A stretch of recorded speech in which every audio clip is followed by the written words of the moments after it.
On the outbreak of World War I in August 1914, Commonwealth split, as did the volunteers, on the issue of enlistment into the British Army. Many women decided to support John Redmond and the National Volunteers. Those women who remained within Commonwealth set about expanding its membership, and by October 1914, the organisation had over 60 branches nationwide, with some having a membership of close to 100.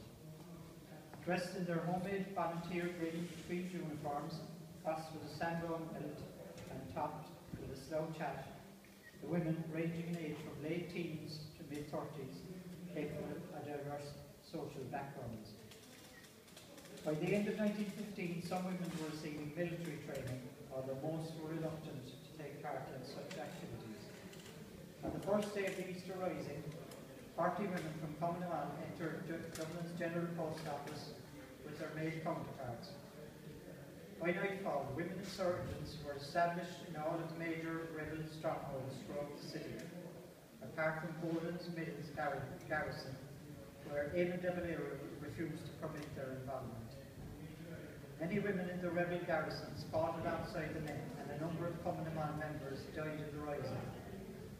In 1918, the plan to introduce conscription into the British Army was vigorously opposed by O'Connell. At that year's convention, it was agreed that the women should develop military activities in conjunction with the Irish Volunteers.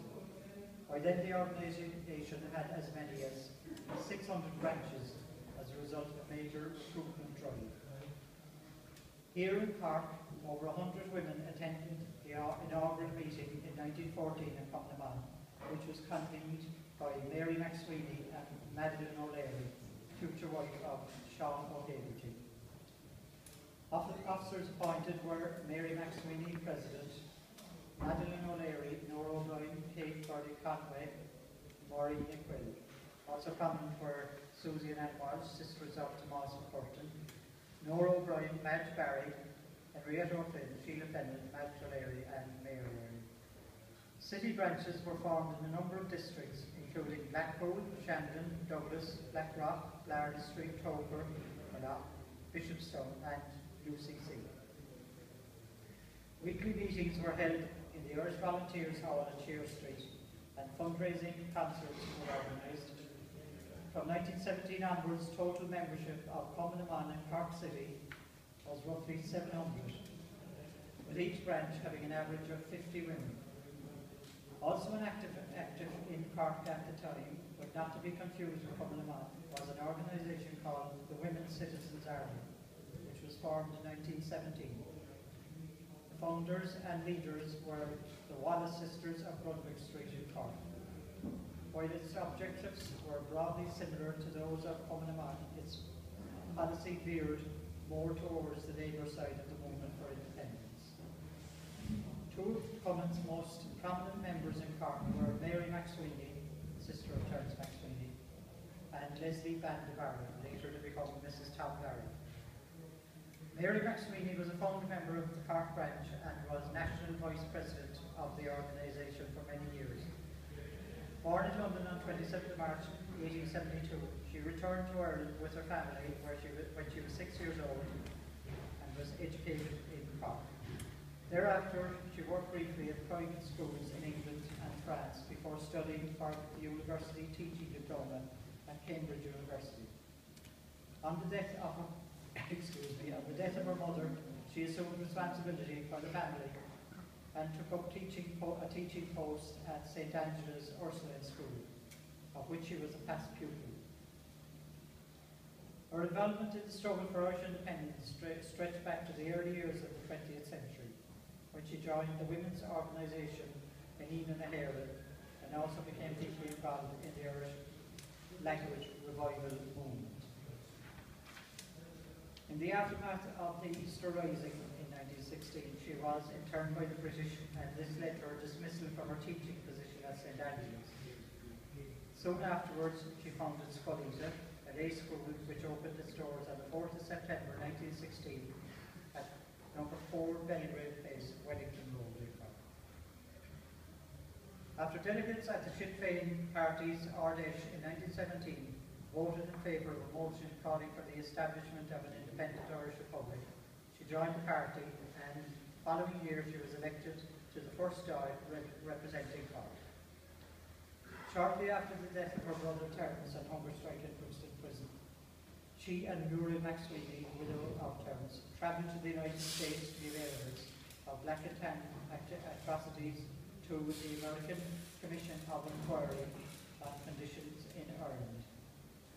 She and her sister-in-law subsequently overtook a 12-month tour of the United States, gathering support and recognition for the Irish Republic. Mary was a natural orator, and many American newspapers commented on her skill as a public speaker. Upon her return to Dublin on the eve of treaty negotiations, she was horrified to find a spirit of compromise in the air. Mary McSweeney will arguably be remembered most of all for her intense opposition to the Anglo-Irish Treaty, which she called the greatest act of betrayal that Ireland ever endured. On the 21st of December 1921, she gave an impassioned plea to the Dáil to reject the treaty in a speech which lasted almost 3 hours. Having endured 2 hunger strikes while interned by the Free State Authority in late 1922, she was elected to the Dáil in 1923. However, she refused to swear the oath of allegiance, which the TDs were required to take before entering Dáil area. In 1927, when De Valera and others agreed to take the oath of allegiance to enable the newly formed Fianna Fáil party to enter the Dáil, she was among the few who remained true to her beliefs, a position upon which she never wavered. After the Civil War, she remained active in Republican politics. She continued to reject the stepping stone approach to independence, and all her life argued that Irish freedom, peace and prosperity could only be had with an Ireland free of British rule. When Mary McSweeney and her sister Annie founded the private school Scoilta, they refused to accept any grants from the Department of Education as they did not recognise the Free State. As this was the mainstay of financial support for any school, Scoilta was consequently run on a shoestring. Neither sister took a salary from the school and were therefore forced to live in a frugal manner. Both women remained involved in the school for the rest of their lives. Mary remained a committed opponent of a 26-county Free State up to her death on the 8th of March 1942. Following private funeral, she was buried in the family grave in St. Joseph's Cemetery.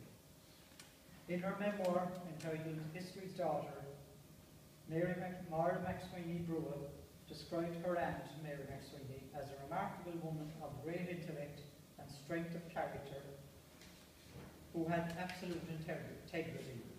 She never wavered in her political principles, no matter at what cost to herself. Leslie Vandebarra was by any measure a remarkable woman. Born Leslie Mary Price into a nationalist family in Dublin in 1893, she played an active role in the Easter Rising of 1916, risking her life as she carried ammunition and dispatches between rebel outposts throughout the city. She was one of the last women to leave the GPO on the Friday of Easter week. Having been appointed Director of Organisation for Commemoration in 1917, she gave up her teaching job to devote all her energies to the Women's Auxiliary Movement. During the War of Independence, she liaised closely with Michael Collins and regularly travelled throughout the country, often by bicycle, coordinating the resistance. A month after the signing of the troops in July 1921, she married General Tom Barry, leader of the 3rd West Cork Brigade. The couple subsequently settled in Cork, where her husband worked as a general superintendent with the Cork Harbour Commissions until his retirement in 1965. Leslie joined the Irish Red Cross upon its formation in 1939, and from then on dedicated much of her long life to humanitarian causes. She was chairperson of the Society from 1950 until 1973 and travelled throughout the world in that capacity. The International Committee of the Red Cross Society bestowed on her its highest award, the Honorary Dunant Medal. Prominent also in many other charitable organisations and committees, she was honoured by the German, Italian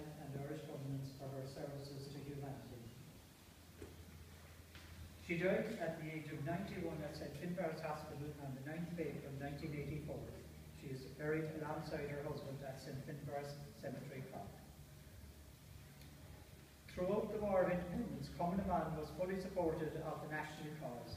By 1921, the organisation had up to 12,000 members affiliated to more than 800 branches throughout the country. Members acted as couriers, collected intelligence data, warned first aid where necessary, and provided food and clothing, as well as safe houses for the men on the run. The women often carried guns and ammunition in fans or concealed under their clothes. They faced constant raids on their homes by the Black and Tans in particular, and were often violently mistreated.